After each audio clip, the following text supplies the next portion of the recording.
Hey, we have a podcast. This is it. It's called Ear Biscuits, and it's now on this channel on Saturdays. There's a number of things that we're gonna clarify about how Ear Biscuits works if you don't know. Yeah, and first of all, I mean, if you're already been watching and listening to Ear Biscuits, great. If you haven't, just a quick tidbit about it. It's not us eating weird stuff. It's us talking to each other most often about things that we care about. At this round table of dim lighting. In a candid, open way. Sometimes we don't know where the conversation's gonna go, so it's a little more raw. Sometimes we just eat raw meat. No, I made that up, that's not true. We just talk about raw things. We bake ear biscuits, and we invite you into this forum where you can hang out with us for an extended period because this is the place where we can catch up on things, we can be candid about stuff. This is the only time we actually speak to each other candidly is on this podcast. It's just a different complexion from Good Mythical Morning, but it does make sense for it to be on the same channel, so that's what we've decided to do. Every Saturday, this video version of the Ear Biscuit podcast is gonna be released on the Good Mythical Morning channel. Right, but this one that you're watching right now that was released on a Saturday was actually released in audio form this past Monday because there's a fresh new audio only Ear Biscuit every single Monday morning available on Apple Podcasts, and then on the following Saturday, we birth it right here on the internet in audio and visual form on the Good Mythical Morning channel. So if you do something like you go jogging or you ride around in your car or you do different things that require the use of your hands and you can put headphones on or put it on the radio in your car. Take us with you. Or you wanna go to sleep. Yeah, that's, audio podcasts are great for that. You with that. So Apple Podcasts, check that out, get it fresh on Monday mornings, and then the video version, you can look at us talk at each other. So we make arm motions sometimes for emphasis. Like chicken on Saturdays. So does that clear it up? Are we good to go? Does. Can we actually get into it now? Let's do a podcast. Okay, let's do it. Welcome to Ear Biscuits. I'm Rhett. And I'm Link. This week at the round table of dim lighting, we're going into uncharted territory. I see the hole. It's shaped like a rabbit, and we're gonna dive in after it. You'll leave it right there. So there's an envelope here that has a question or a statement or something from a fan, from a mythical beast. Yes. And we use that as a jumping off point to go where the conversation leads. Follow the white rabbit. No. Is that what we're doing? No. No, we don't it's follow not the white rabbit. It's just a rabbit. I thought the rabbit. It's a rabbit hole. No, it's a rabbit trail. But in Alice in Wonderland, it's a white rabbit. Yes, I'm not true. being racist. I'm just saying that's what it was. I thought that was a drug reference. I just want to make sure we weren't making any of those. I do think it is a drug. But we're not making the drug reference. We're not. You can make a drug inference. That would be you doing that. Yeah, that's your problem. We don't make references, you make inferences. That's what makes the world go around. But before we do, we should catch up a little bit, being as this is the only time we have legitimate conversations with each other. That's not true. It's not true. We talk to each other, but we do save conversations for this forum. I mean, it's what we haven't talked about is we're at that point in the year, in the fresh year, when it starts to dawn on you that the resolutions that you made and that the paths that you well laid are not being well trodden, or are they? You know, I just wonder. Did you fall into a New Year's resolution trap? I don't make resolutions. And are you in it, or have you escaped? I don't make resolutions. I don't call what I do resolutions. You did the most cliche thing, right? I started going to the gym. I'm already resolved to get back in the gym. Let's clarify things here. I've been going to the gym. I've been going to Pilates class. Oh, that's right. For 2 days out of the week for about a year now, consistently. It's been great for my self-image to say that I'm a Pilates man. It's been great for my back. But the one thing that I have noticed is that it's great for like your back, but I feel like, I turned 40 last year. I'm not doing anything to get the heart rate up to some place that does good things for your body. There's no cardio in Pilates? You can work really hard, but No, you may get an elevated heart rate at times, but it's more about core and balance and strength. And you don't put any muscle on. You just gain strength and peace. Peace? I gained some peace from it.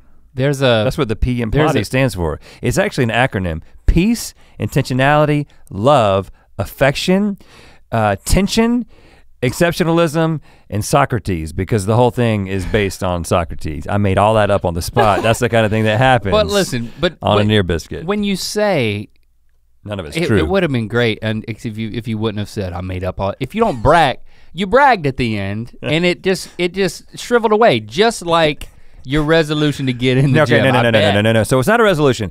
One of the things that happened is You seen my wife in there, by the way? No, we different times. Christy started going to the same place because she, with her head injury, I don't know if I've ever talked about her head injury. It's weird that I never talked about it, but she's suffering from post-concussion syndrome for having You make it sound like it's Head Wound Harry or something. You remember you remember that SNL character, Head Wound Harry? Who was it? I think it was Dana Carvey. Wasn't it? Well, I think I or David Spade. Will Ferrell, but I have no clue who Head Wound Harry was. Head Wound Harry, it was a guy who would just Jacob, be in public. Who Head Wound Harry was played by. And it was just, he had a gaping open wound on his head that like part of his brain was showing. And he got it on things, like he would go to a party and he would like get it on things. They probably only did it once, but it happened at a certain point in my childhood so that it's iconic in my memory. You have those things where you're a certain age, where certain changes are happening in your life, and the entertainment that you were enjoying at that point in your life becomes this iconic thing that you will never ever forget. And Head Wound Harry, that era. Dana Carvey. It was Dana Carvey. My first guess was correct. My doppelganger. Yeah. And so Christy has a gaping, oozing, bloody head wound. She's been walking around with embarrassing. It for over a year. And Pilates really helps. It's a story for another time, except to say it was just like an innocuous, she stepped up on a curb, and those few inches is all it took for her to hit the very top of her head on a tree limb. Yeah. And there was no blood. No, it wasn't, just to clarify the joke, it wasn't a gaping wound, it's a concussion. It was a concussion, no bleeding on the brain, certified by emergency room.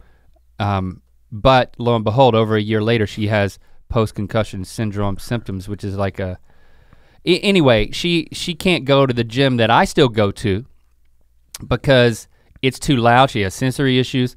And she can't move her head around and throw it around all over the place. So it turns out Pilates. Because you do jazzercise, right? And there's a lot of there's a lot of this. A lot of head bobbing, yeah. Right. It's like Not at the Roxbury, another SNL reference. That's what I do every morning. I just start bopping it. So she goes to Pilates. So my impression of Pilates is people who have problems, and the P is for problems. Yeah.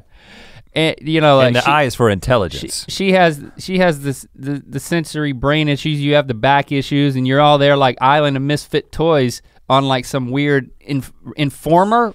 What's it called? Informer is the song by Snow. Informer.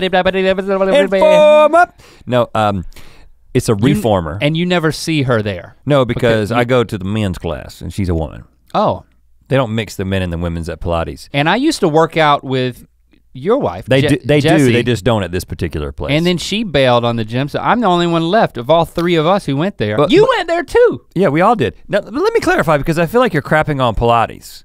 I have an impression that it's the Island of Misfit workout toys. And what I'll say is that you could say the same thing about any sort of exercise that's low impact and can be considered therapeutic, because yoga could be the same thing. People who are having issues and can't do high stress exercise, Pilates, yoga, but Pilates is really, really, really difficult. It's as difficult as you make it, because you're using your body weight on this reformer, not informer. Reformer. And it's, I don't know, it's great. And if you do it enough. I don't know, it's great. If you do it enough and you do it long enough, you can get ripped doing it, but I'm not doing it to get ripped.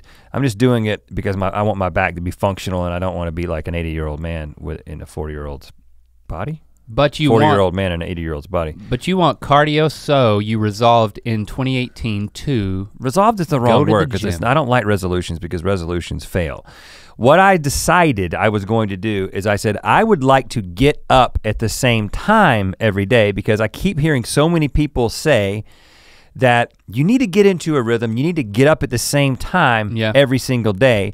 And I'm actually only getting up once a week for Pilates because my other class is an evening class. And I'm like, well, what if I got up at the same time, 6 a.m. every single day? Walked to the couch and went back to sleep. And I was like, I can't do Pilates every single day. I don't really want to go back to the place that you're at because I hurt my back at the place that you're at. I just want to go to a place that's got some classes, but it's also got like some machines I can get on and put my headphones on and listen to other podcasts besides ours, because I don't listen to ours because I'm listening to it now as it happens. It goes out of your mouth and into your ear. And so yes, I did join a gym and I had have you ever thought we're the first people that listen to our podcast? Never mind, go ahead. It's just a stupid self-serving thing. Well, everyone else in the room right now is also, I mean, Kiko and Jacob are listening as well. Yeah, well, I question that sometimes. But I made it one solid week, getting up at 6 a.m., getting to the gym. I sweated like I've never sweated before. Out of what? Pores. You've never done that before? I haven't sweated out of pores in a while. I've been sweating right out of my mouth. No. It's drool, brother. Just my nails in my mouth. No, I took a shower at the gym. I was one of those dudes, I was showering at the gym and then I was fixing my hair in the mirror at the gym. I was a gym guy for a week. 5 days. And then I pushed it too hard, man. I got sick. I got this cold. And well, you don't get sick from working out. Yes, you do. Read up on the internet, Link. What do you mean? Are you crazy? You do, yeah. Yeah, it may be stressing, yeah. You don't get sick. Right, you can't blame it on that. Yes, you can. You get sick from you stress your body, viruses. You stress your body out and it becomes, your immune system is busy trying to repair your muscles and then you get exposed to a virus and you make yourself weaker. I worked myself too hard, too fast, 5 days in a row. You became susceptible. I was sore, I became susceptible to the virus. The virus got me. It's the gym's fault. And so now I'm 2 weeks into this and I've only got 1 week of gym under my belt, but I'm gonna have to just get back up and start again. Because getting up at the same time, that 1 week that I was doing it, it is very helpful. And I was using that, I know you started using that Apple bedtime app, which tells you when to go to bed. If you would like to get 7.5 hours of sleep, you need to go to bed now. So I have to go to 10 minutes. I have to go to bed at 10:30, which is like so early for my household. My kids don't go to bed at 10:30. Like I'm the first one going to bed. Oh, wow. I mean, my kids do, they're supposed to, but like our family, McLaughlins are not like the Neils. I'm not gonna ridicule you for that. We're not. I'm embarrassed. We're not on a schedule. To say that I now go to, I'm in bed at 9:30. Yeah. I'm actually embarrassed by that. You should be embarrassed. There's so much life to be lived, so much TV to be watched, so much food to be eaten late into the night. And I get up at 8:45. No, just kidding. I get up at 5:20. Yeah, well, my goal is to work my way to 5:30 because I would like to, because I'm cutting it close. I'm cutting it close sometimes, getting here a little bit late, Yeah, I've noticed that. Well, that's the other thing, kind of, it was a blow to my routine that like, okay, you're like, we can't, I gotta go to this gym so we can't carpool anymore. I'm a little concerned about that. It's like, well, we had carpooled 3 out of 5 days probably. Yeah, I can still call you. Yeah, you can call me on the way in. Yeah, we do that. The times when we don't carpool, we end up talking on the phone on the way in because it's like, because we just can't get enough of each other. No, well, it's once you get in here and we're like in like execution mode, like. And to be clear, we're like killing people, like cutting their heads off. That's really the 2018 Rhett and Link is just killing people left and right. You just can't have idle conversation, or you can't talk about things that we need to just, the stuff that flutters through the gaps. Flutters through the gaps. That's my resolution for 2018. Don't let things flutter. Don't let anything flutter through the gaps. But so yeah, you got to do it more than a week to make it a habit. Yeah. But let's get into the rabbit hole in just a second. But first, we want to let you know about something very exciting, and that is Amazon.com/mythical. Yes, Amazon.com/mythical. We've got the place. We've got exclusive merch dedicated to that location that whatever size you need these designs in, rest assured you can get it. This is a Rhett and Link mixtape, which actually doesn't exist, which is cool because you have to have the shirt to make it exist on your person because we actually never made a mixtape that looked like this. This is just a graphic. But this is one of many different exclusive. We made many mixtapes. Yeah, but not one that said Rhett and Link But we on didn't it. write Rhett and Link on it. They said things like Mini Pearl goes to the race or something like that. Right, our first comedy recordings in any form were audio recordings, and that's what maybe we're commemorating. Interview with a Bed. Yeah. Interview with the Sleeping Man, I can't remember. We talked about this on a GMM a long time ago, but. There's other designs at amazon.com/mythical, so check those out, and we're rotating different things in and out of there. And as I said, on demand. Print on demand. In your size. If you want it, come get it. It's there for the taking. Yeah, and I think a few other products are also there, right? I think we've got the grooming products, Beard and Lady stuff, the beard oil, the lip balms, and all that's also on Amazon. So thanks for supporting entertainment and repping your peeps, which is us. Rep your peeps. Amazon.com/mythical. Right. Let's get into this. Link, you want to do the honors of opening this up? Okay. Where is this gonna take us? Who knows? That's the whole point. It's got a little number 5 on the outside. Wha-bam! Nutsa Corelli commented, what would happen if you took a guy from middle centuries and just dropped him somewhere randomly in this century? What would his reaction be? I love how this question is, you know, like we know this. And like we can talk about this for, like 40 minutes. Well, of course we can. Well, we don't have to talk about this. We're gonna talk about whatever this makes us talk about. If you took a guy, what do you mean middle? Let's just from middle centuries. Middle centuries. I mean, let's just say you're going back to the Middle Ages, the beginning of time, the beginning of humanity. You know, a couple 100,000 years or whatever. And then, no, we're not talking about that hunter-gatherer. Because the hunter-gatherer would be paralyzed. It would be essentially the same as dropping like a chimpanzee into the middle of New York City. Well, it would be like putting a virtual reality headset on me for the first time, which, when we were at Sundance and they have this whole expo where they have the latest virtual reality technology and short films that people have made, experimenting, pushing the genre. And when Rhett and I went, we waited in this line, signed up to come back and still waited in a line. And we put on all of this garb, and so it wasn't just the headset, but it was gloves, and it was shoes, and pants, like shirt, thigh. I put on underwear, thigh things. I didn't put any like underwear. Torso things, and I had underwear on. Don't the get me wrong. The guy was dressing me, and I felt like a knight from the Middle Ages. So at this point, if I was from the Middle Ages. Oh, so you're saying this? We are considering the Middle Ages, not the middle century. Well, we can consider whatever you want. But let's go Middle Ages. First, I'm saying Middle Ages. It was like I was a knight, and my squire was putting all this VR stuff on me, and then you right beside me, and he puts all the stuff on except for the headset, and then he puts. And I'd never done VR before. I'd never had an Oculus Rift on. This was a couple of years ago. 2-3 years ago. And I had not been interested in it. I don't want to do that VR stuff until this. And then he finally puts the VR headset, he's standing right in front of me, on my face, like brings it down, and immediately I'm in the future, immediately. Well, you're in VR. And I was ecstatic. And the first thing I did instinctively was both of my hands just thrust up in front of me so I could look at him. And the moment I thrust my hands in front of me, I felt that my index finger and my middle finger from my right hand had been forcefully thrust into the mouth of the guy who had dressed me. Yeah. And it not only into his mouth, but it went in front of his teeth and behind his lip. Like my two fingers were like jammed up in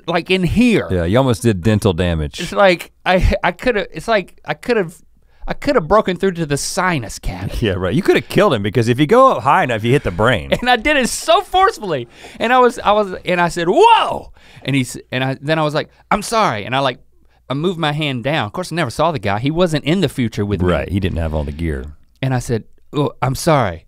I didn't know you were there. And he said, don't worry, it happens all the time. And he was literally, it was like he was in my ear. He was that close, you know? Well, he didn't back. Well, let me just say, I don't believe. Felt horrible. I don't believe that it happens all the time. And I mean, think that is the same answer. thing happened to me, and I didn't infiltrate anyone's mouth. Did you, well, where did your hand go? I knew there was a guy in front pocket? of me putting the thing on me because I could tell he was putting it on me. So I just forgot. I was maintaining an awareness in VR and the real world at the same time, which is crazy. not one of your strong suits. No, but I've never done it. I mean, how can one maintain a dual reality? We're doing it all the time. But let me just say that this is an interesting question because you tend to think about things like, well, you know, any technology that is introduced too soon, there's a famous quote probably by Isaac Asimov, which essentially says, you know, any technology that is not understood is just magic to people, whatever. I know that's a horrible paraphrase. He probably didn't even say it, and correct me in the comments. Isaac Hayes, maybe. But essentially is you immediately just think that something is coming from the supernatural if you have no category to put it in. And so, especially if you already have a mindset that is predisposition to believe in the supernatural, which everyone in the Middle Ages believed that. So every single thing that this dude would be seeing, whether it was the screen of a phone or a television or a car, the sounds, all the technology would be immediately interpreted as hell, magic, and it would either be hell or heaven. I think he would immediately think that he was in hell or heaven because again, that would be the predominant. There's no way there's that much advertising in heaven. But he wouldn't interpret it as advertising. Or even screens. He wouldn't interpret it as a screen. Just like I didn't interpret the screen on my face as a screen. I interpreted it as another world where there was not an open mouth in front of me. It's Arthur C. Clarke. Any sufficiently advanced technology is indistinguishable from magic. Thank you, Jacob. I was wrong about the science fiction Arthur C. Clarke, author. But you know what I was saying. Anyway, but I think the more interesting thing is not just to think about the immediate technological things that would be interpreted as magic, because that's easy, you know, we know that. Mm-hmm. But the things that we take for granted, the way that we see ourselves, the position that we see ourselves in the world based on the things that we know about, things like very simply knowing that we're on a rock that's hurtling through space. I think we underestimate just how much that impacts the way that we think about things. Whereas if you go back to the year, 1000, everybody just thought they were the center of the universe and everybody just thought they were on a flat, disc or whatever, even though surprisingly there are still people who think we're on a flat disc now. But I just like to think just conceptually the way we think about things and how different it is. And in so many of these things we take for granted, we don't keep having the same sort of conversations about these things because you're just born into a culture where you take all these things for granted. Like the fact that there's bacteria, Mm-hmm. You wash your hands. Is that what you mean? He would need to wash his hands. Maybe he didn't know that. Well, it makes me think, are we at a point now when, with the revolutions that we've gone through, the technological revolution, the internet revolution, that are we prepared for anything? So I think the question is, if you took us and plopped us as far into the future as the Middle Ages would be till now, I feel like we wouldn't freak out. It's so different, You're wrong, brother. I feel like I wouldn't freak out, but no. But I believe you're wrong because of a principle called the acceleration of change. We talked about this many times before.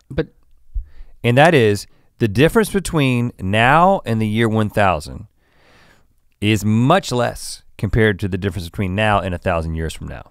Because things would change a lot more, but our mindset and ability to be open to it is different. I mean, the Enlightenment. I mean, before and after the Enlightenment. What you're assuming by saying that, first of all, is pretty presumptuous, maybe a little bit arrogant. Well, it's the future. We have to presume a lot. Because what you're saying is that we have learned more than there is to learn. We've learned more in the past 1,000 years than there is to learn in the next 1,000 years. No. How could you not be saying that? I agree with what you're saying about the acceleration of change, but there's a mindset that's like, you know what? I'm up for anything. Anything is possible. Well, we conjecture about AI and stuff like that. Okay.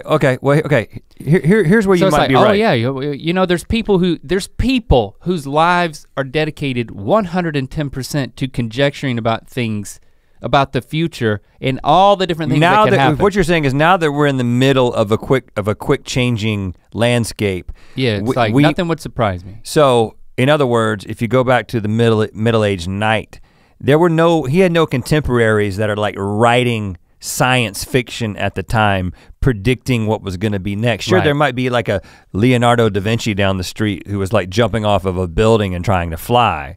But to think that, one day there's gonna be this thing that flies around that has this thing called a camera, which is like an eye, and it's gonna be able to send the thing that it's seeing back to a little device that a man has and he can look and see. Talking about a drone. And you talking about a drone here? Let me get it straight. You talking about a drone? And we also are constantly being bombarded with things that are impossibilities because of CGI. So we can watch movies. Not only can we read books and imagine things that are impossible, we can actually see those things come into physical reality, VR as an example, or movies as an example. Not physical reality, but visual reality. Yeah. And so we can see things that aren't real. So we're used to seeing things that are clearly not real and not thinking they're magic because we know that technology can produce those things. That's a pretty good point. But I still think that you're underestimating, like think about how crazy of a technological movement the internet was. You realize there's something that's not in the predictive capabilities of people that's gonna happen. There's no chance that that's not gonna happen. I think about this, like if you plucked me from now and then plopped me in the future and on the precipice of a chasm. Chasm. And then beside me is. Did you see that movie? No, is that a movie? Chasm? You talking about? Isn't that a movie? It's a horror movie, isn't it? Well then no, I haven't seen it. And then beside me on the precipice is Indiana Jones. Harrison Ford or Indiana Jones? Indiana Jones. The character. Yeah. And he says, walk out there. Just like you saw in the movie that I was in. By the way, I'm not the guy from the movie, I'm the real guy. In the future, I exist. Now, if I believed I had been plopped into the future, I could believe the Indiana Jones part. I'd be like, okay, somehow in the future, I bet you're AI. I bet you could be a hologram. You could be real. You could be flesh, bone to the core, and you could be. If I ask you in Indy, you told me how you were produced, I could buy all of it, and I would just be like, okay, I'm not freaking out. I'm like, wow, somebody was right. Somebody who predicted this was right. I didn't read their book, but they were right. But then I don't know if I would walk out like he did in the movie without throwing the dust out. And even if I threw the dust out and I saw that there was some sort of a invisible path across a chasm. But if you dropped me, if you plucked me from here and then plopped me out on that path, I would have a visceral emotional response. I would freak out. I would go into shock because I would think I should be falling through and I wasn't. So I'm not saying that you couldn't freak me out, But I'm saying if you sat me in an office chair and you like informed me and educated me to these things, I just think office chair. Office chair. My mindset would be different. There's no such thing as an office chair 1,000 years from now. I just think we're that, well, our minds are that open. Is this another way of saying what you're saying is that we have crossed some sort of threshold of possibilities, openness to possibilities that didn't exist before? And you don't think that there's another threshold that we can't even foresee that then would just be so mind-blowing that then you would conclude things, you would be trying, again, in the same way that the Middle Ages man takes what he's seeing and he categorizes it, right? You only can categorize things according to categories that exist in your own mind. Yeah. And so if you're from the year 1000, and you see the modern day, you're like, I'm in heaven or hell. Well, there's no other possibility. I'm obviously not in Earth. I'm not on Earth. Mm-hmm. But you think that you've got enough categories now. You think that you've got categories of like, it might be parallel universes, it might be some sort of simulation, it might be something where my brain is being manipulated in a way. This may be a hallucination induced by a drug. There's so many different possibilities that you, as a modern man, can appreciate. The level, yeah, the level of trauma, because I think that's the answer to this question. What would his reaction be if he was plopped here? It would be utter trauma. It would be permanent damage. And you don't think that you would be traumatized. So what you're saying is, and you may be right, not in the same way. There's not another category. Unless I'm floating over a chasm. So you don't think that there's not another game-changing technological threshold that will happen. Well, that will fundamentally change. You make a good point, because this is a trap, right? If I say no, there's no new category there's no new box that I don't have that I could throw whatever I would experience when plopped into the future into. Well, that's exactly what I'm saying. Well, let's use music as an example, right? Because if you go back to the 40s, right? And then play, I don't know. Post Malone, okay.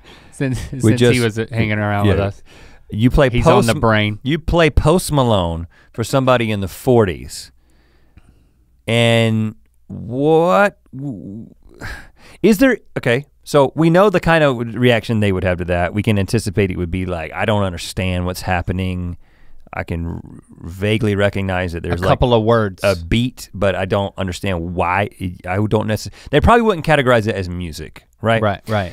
It would be an alien language. But do you think that there is a music genre that will be created that would be surprising to us in the same way that Post Malone would be to somebody from the 1940s? Or do you think it's like, no, I mean, at this point, any combination of noises could be music because, like, you know. Yeah, I think at this point, any combination of noises would not surprise me if you told me it was music. Because if you think about EDM. I wouldn't be surprised. I would be surprised by the sounds and that it was enjoyed by people and I'd have an opinion about it, but I wouldn't be surprised that it was music. Right, because if you think about EDM, one way to see EDM is, and I'm not gonna say EDM music because that's like saying ATM machine.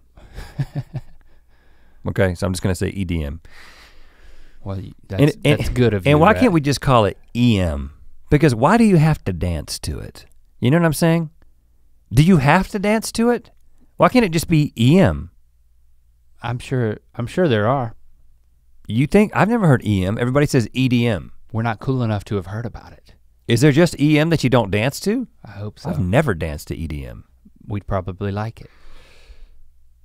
But I would say, without a doubt, that there are probably albums out, and there's probably a song out right now, and probably this was what the composer was thinking when he or she put the song together. I'm going to create a song that has every single frequency that can be understood and perceived by a human ear to be in this song. That's an easy thing, right? If any of you EDM producers haven't done that yet, get on it, right? Catch up with the EM producers. So basically every single sound, for lack of a better way to put this, encapsulated in one song, at least every frequency. And there's only so many frequencies that we can hear, and with the technology that we have right now, you think we can generate every single frequency in any given song. Well, and I'll go one further, and then scrunch it all down into a millisecond. But then, whoa. Now you're in the mathematical territory, because what is the minimum amount of time required for the human brain to perceive every single frequency, and can you just do it all at once in one split second? And there's something about our brains and our ears in the future. Are we in the future or the present, by the way? Well, I don't even want to throw off your thought experiment. So finish your thought. I'm using music as an analogy to try to ascertain whether or not your perspective is correct about you're basically saying that you could not be surprised. You could be surprised, but you would not be traumatized by the future because you're open to all possibilities because you're a modern man that is on this side of the technological revolution. Yeah. And more specifically, the internet revolution. Yeah.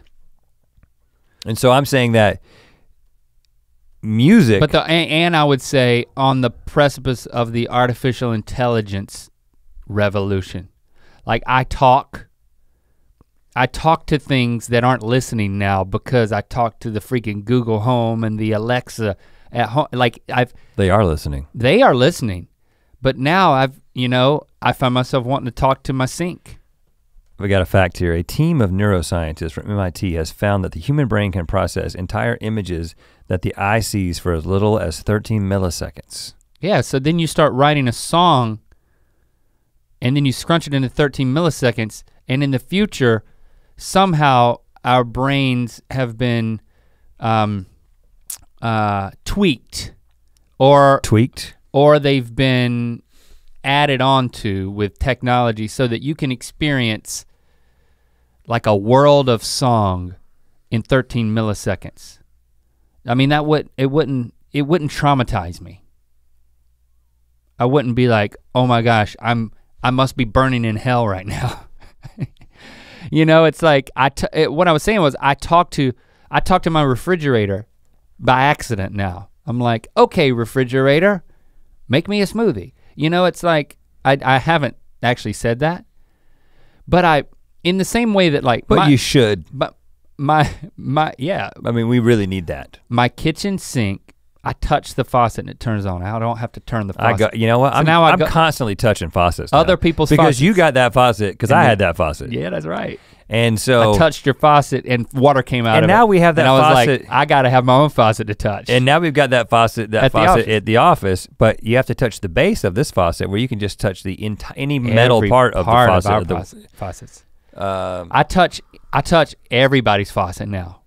And I'm disappointed when it doesn't produce water. It's like, what? When I'm touching it. This thing won't cut on. I talk to my children and I ask them to do things. Okay, Lincoln, take out the trash. And I'm disappointed because he's not like Google and Alexa. But he is he is in a certain way because often he does something that you did not ask him to do. I mean, that's what Alexa does for me quite often. And we can see the future that, and we know that they're listening, we're being served ads based on conversations that we're having with other people. So it freaks me out. Hold on, that freaks me out. You're saying there's reason. Absolutely no future that would ultimately traumatize you. I don't know. Surprise you, because you may also, what if somehow you were to learn that the entire world was just a figment of your imagination? It would. As long as it's mine. Well, if you heard the people, you should look this up because some people, there's a pretty good theory that the entire world is just Ed Sheeran's dream. This is a really interesting theory, and just go with me here. And I'm sorry if you're an Ed Sheeran fan, you're gonna be insulted here in a second. Now, I'm not saying that I don't consider myself an Ed Sheeran fan. I think he's a talented guy. I think that he's got very catchy music. I think that he seems like a good guy. He's got a few too many Shrek tattoos, but whatever, a lot of people make mistakes. But if you were to go into a coffee shop and you were to see, you got something, Jacob? Now just to clarify, Jacob, don't get in the shot, Jacob, because I'm about to say that Jacob is just, he's our AI. It's just a box over there. Okay, Jacob, hand me your computer with an Ed Sheeran article entitled "Scientists Confirm We Are All Living in Ed Sheeran's Dream." Yeah, so this is from the Daily Match, which it's The Onion? It's a joke article, but the point of this is this, and I haven't read that article. I've just had a conversation with a friend who had seen that, and he thought this was a really interesting theory. Put yourself in a situation where you go into a coffee shop 10 years ago, and you go in there and there's Ed Sheeran, and he's Ed Sheeran before he's Ed Sheeran, right? He's just a dude, and he's playing like before he's famous. He's playing an Ed Sheeran song on the acoustic guitar, and he's doing some like singing and some interesting rapping, sort of white dude rapping kind of thing. And you're like, this guy's pretty good. Hey, honey, we should give him a tip. You know what I'm saying? Like, that's how you would respond to seeing Ed Sheeran 10 years ago in a cafe, right? Yeah, I'm tempted to buy a CD, but I know if I do, I'll listen to it and then I'll be disappointed. It won't be as good as it was live, whatever. So this internal dialogue is gonna end with me not buying a CD. Right. Now, go into the same coffee shop, Beyonce is in there. You'd be like, what? What? Who is this woman? Why is she at this coffee shop? She's got so much talent in her little finger. She shouldn't be in a coffee shop. She should be on stage in front of millions of people. She's amazing. This is crazy. This is a once in a lifetime talent. That's how you would respond to seeing Beyonce in a coffee shop. Yeah. But the fact is that Ed Sheeran, not Beyonce, was the #1 most downloaded artist on Spotify last year. Isn't that right? Look that up, I think I'm right about that. He sells out arenas just like Beyonce does. So many people are led to believe that a normal dude with a normal level of music, okay, he's an exceptionally talented person. Well, you know what? Frodo destroyed the One Ring. Yeah, but that's a movie. Exactly.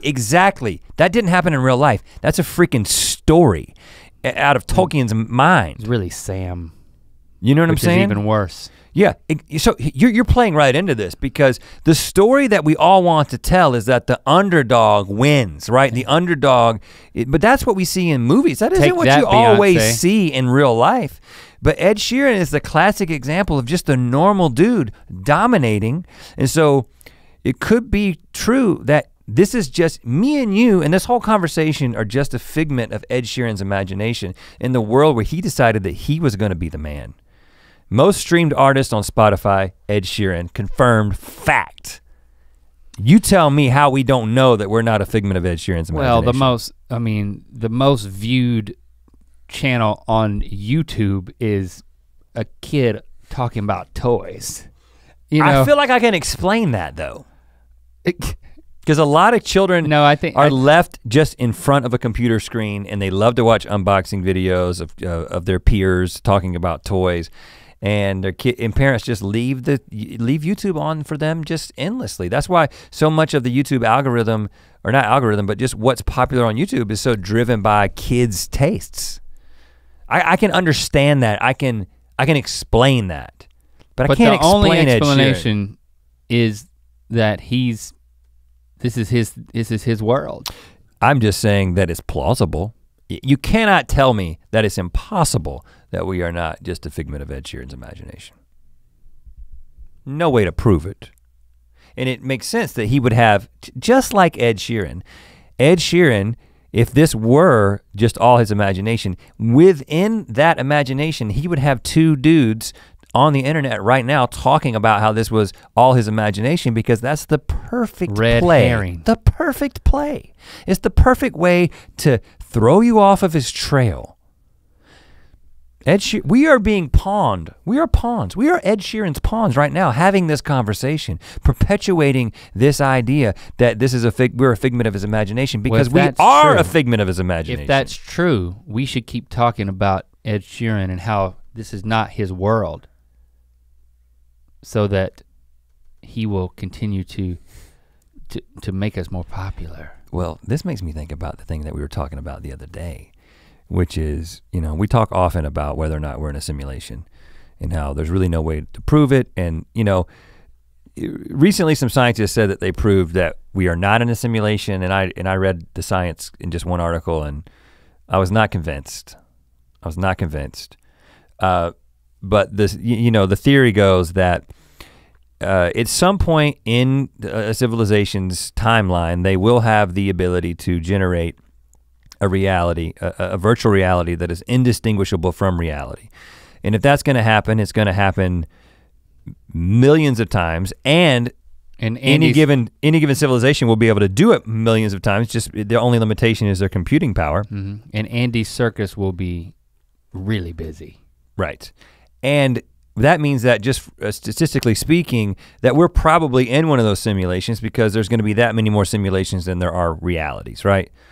And so I've been thinking about that, and then I was like, well, what if we are in a simulation right now, but we're essentially avatars and we are playing a game. We were talking about this the other day, and there's a real being that's controlling me, this avatar, and you, that avatar. Matrix situation. And life is essentially a computer game that we're all playing. And somebody's keeping score, the game master, God, whoever you want to call that. And there's a way to beat the game. And I was sitting in my hot tub a couple weeks ago, and I was like, what if the way that you break out of the simulation is just saying that it's a simulation and saying that you want to get out of it? If there was some sort of way that you could be like, okay, guys, I know it's a simulation, I'm ready to get out. Okay. And I was in my hot tub and can I, right now, can I please ask you not to continue this story? I don't want you to tell them what you told me. I don't want them to know what you did next. Do you remember what I did next? I remember what you did next. I was just about to say what I did next. I know, and I don't know. Okay, fine, tell them. I was basically saying it. I just said out loud, I know this is a simulation and I'm ready to get out. He said it out loud. And I'm still here. So.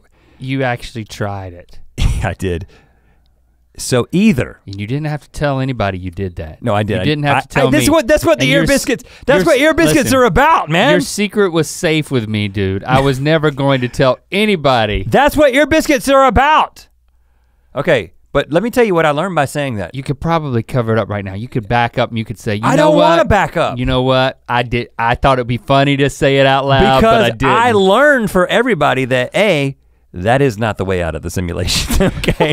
I've confirmed. He's learned it for everybody. That's not how you get out, so don't try it. You don't have to try it. It is a low, low moment. Or B, we're not in a simulation. I mean, those are the two options. But I tend to think we're in one and I just don't know the way out. Maybe you gotta learn a different language. Maybe you have to talk someone else into doing it and then you both. Hold hands? Yeah. Come on, let's do it, man. Okay. Whatever, listen, wouldn't it be so awesome if we were recording a podcast in this simulation right now? We were the ones. And then all of a sudden the headphones just fall to the ground because we leave and then that is broadcast back to the people in the simulation. Like Obi-Wan? Yes, hold my hand. And just do it, hold my hand. Now we need to say our names and we need to be in agreement and we need to have faith, okay? This is faith shouldn't have anything to do with it. No, this is like Indiana Jones, man. This is like throwing the sand out. You gotta take the step. Well, if it is about hold faith, my freaking hand. If it is about faith, you shouldn't throw the sand out because that always bumped me. It's like, why did he throw the sand out? That's not faith. Well, faith's gotta be based on something, It can't just be blind. You gotta throw some sand out. Here's the sand, it's my hand. Hold it, man. Well, that's the part that doesn't make sense. And let's say we are Rhett and Link. For the fresh listeners, I'm currently holding his hand. And we're gonna say we are Rhett and Link and we know we're in a simulation and we want out now. Do we know if we want out? Just think about how cool it will be if we figure out that we're in one and we get out. Come on, man. I'm afraid. Here we go. Do you want me to repeat what we're gonna say, or you got it? I got it. We are Lincoln Red. No, come on. And you don't. Can I be first for this? You think that'll screw it up? That's fine. We can be Lincoln Red for this. That's fine. As long as we get out. They're gonna think it's a person. And let's say we are. Yeah, that's we are. We two guys are Lincoln Red. And just say the and really clearly so it doesn't sound like Lincoln Red, like a guy named Lincoln Red. We two guys are Link and Red. Here we go. We two guys are Link and Red, and we know. We know. No, we are in a simulation, and we want out now. Okay, let's start over again. We two guys are Link and. It's tough. It's tough. It's a habit, man. It's a habit. It's years of saying it the right way. All right, here we go. We two guys are Link and Red, and we know we are in a simulation, and we want out now.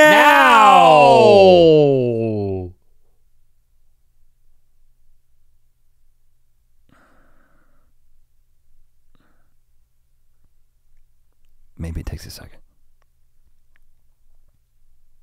You didn't have enough faith, man. Or now. You didn't take it seriously. Now. I could feel it in your hand. Well, it's the sweat is from your hand. Maybe next year. Why are you disappointed, actually? Hold on. This is the moment we celebrate. That this is reality? Yeah, it's just like, again, what you had said a second ago was, don't worry about it. I figured it out. This is not a simulation. It's too simple, though. And now there's no way that's the way out. There's no way that's the way out. It's gotta be a little door somewhere in like an old shack. Wires. It's gotta be something doesn't like look that. like there's any power or anything going to the shack, but then you open it up and there's wires and stuff. Yeah, follow the wires. Well, I tried. I definitely tried. My Middle Ages college professor was Dr. Riddle. Yeah. And why'd you take that class, by the way? I was taking summer classes. This is when Christy went to the West Coast. You went to Slovakia. Mm-hmm. Me and Matt Newkirk went to the gym, and I took some summer classes. Got bulked up. And he talked like this, and he was very boring, but occasionally he would tell a story about the Middle Ages. And he told a story. He was that old? He was very old. He was 1,000 years old. He was from the Middle Ages. He told a story about I guess it was a legend about a guy who, I don't know if he was a thinker, philosopher, what he was, priest, monk. I wish I could remember. I don't retain much information, but I do remember that the story goes that he decided to go to a point in town and never move. And he would crap there. When you don't leave, you gotta use the bathroom there. Mm-hmm.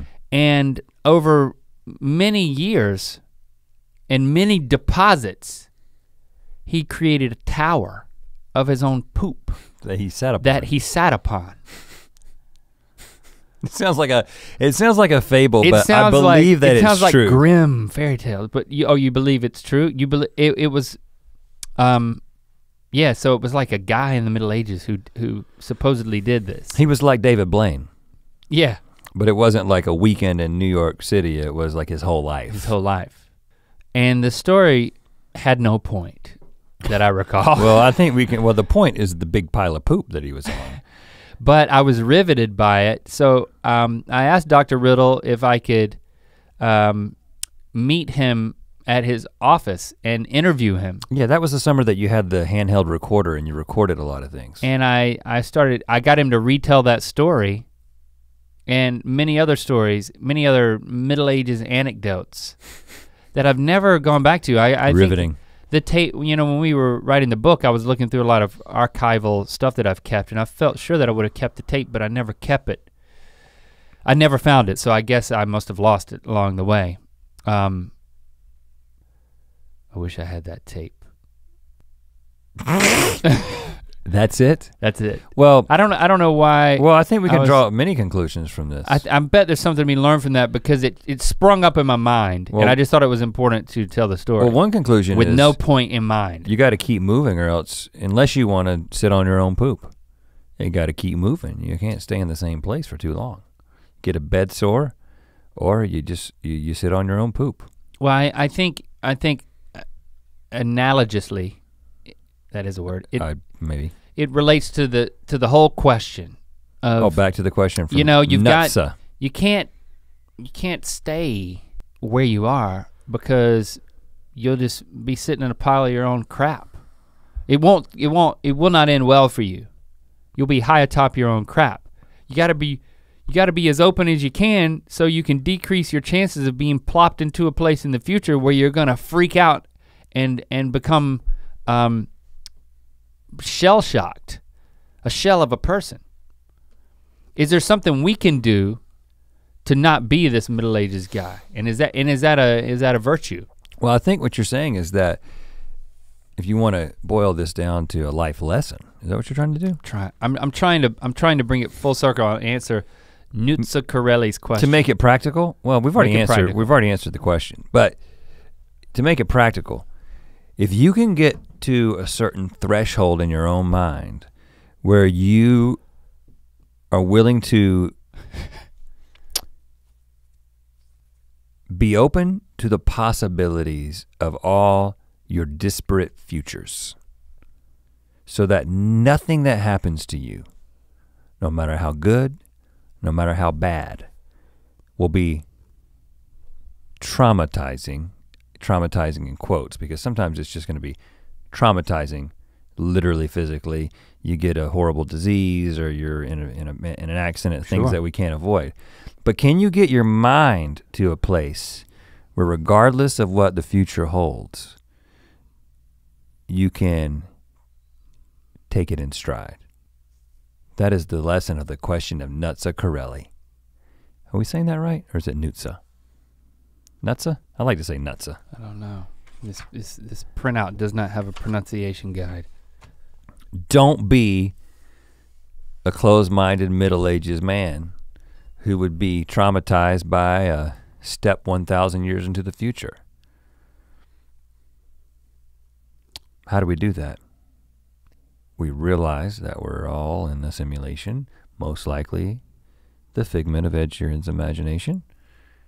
And therefore, if Ed Sheeran can think it, it could happen to you.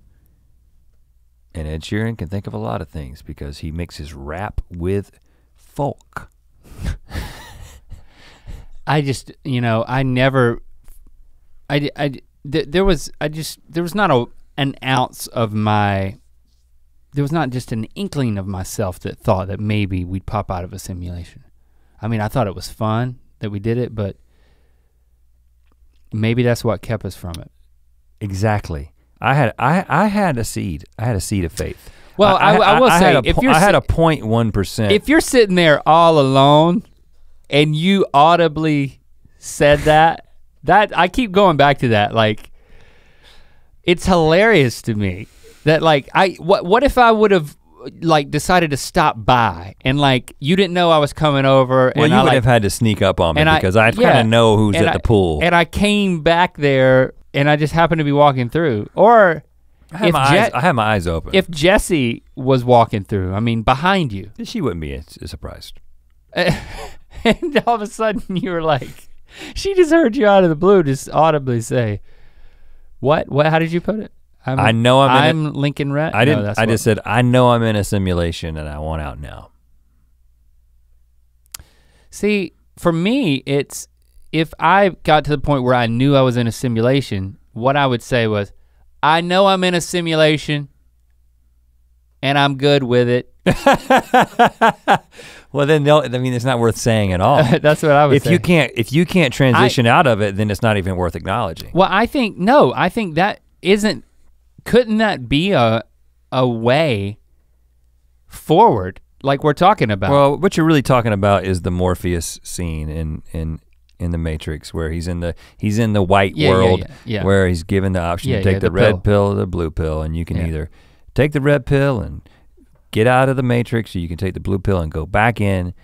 And you're saying that simply asking the question must have been a good movie if we're still talking about it. Think about that. It was, well, at the time. And here's the funny thing. At the time, it seemed so revolutionary. I was like, how could this even, like I didn't even. Well, Matrix Revolutions seem so revolutionary. I didn't even get it. I didn't even get it the first time I saw it. No. I didn't even understand fully what was happening.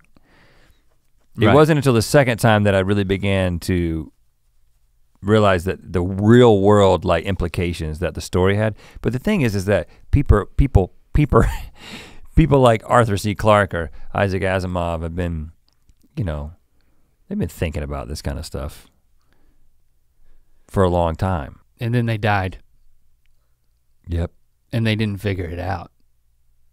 They got close though. I wonder if they were pretty frustrated people. I wonder. Oh, I don't think so. I don't know. I didn't know him personally. Sad. It's a sad simulation. I'm not sad. I'm pretty happy. And I want to be clear, just in closing. I want to be clear that when I said I want out now, I wasn't saying that I don't like this simulation. I love the simulation. You want to shake the hand of the man who's making the simulation. Woman. I'm having a great time. I'm having a great time in the simulation. And but just the thought that there is a more grounded reality. I'm a sucker for truth, right?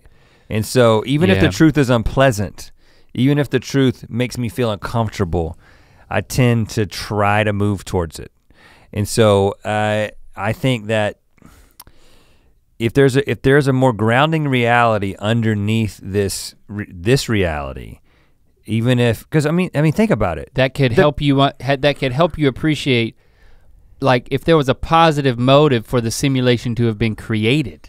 Well, again, now I see why there's a simulation, because this truth is horrible. I don't want to keep going back to the Matrix, but that's the whole point of the movie. Yeah, it is. You've got the guy who turns on them and starts killing them because he likes it. He likes the steak that he's eating. It's good, it's real to him. Yeah.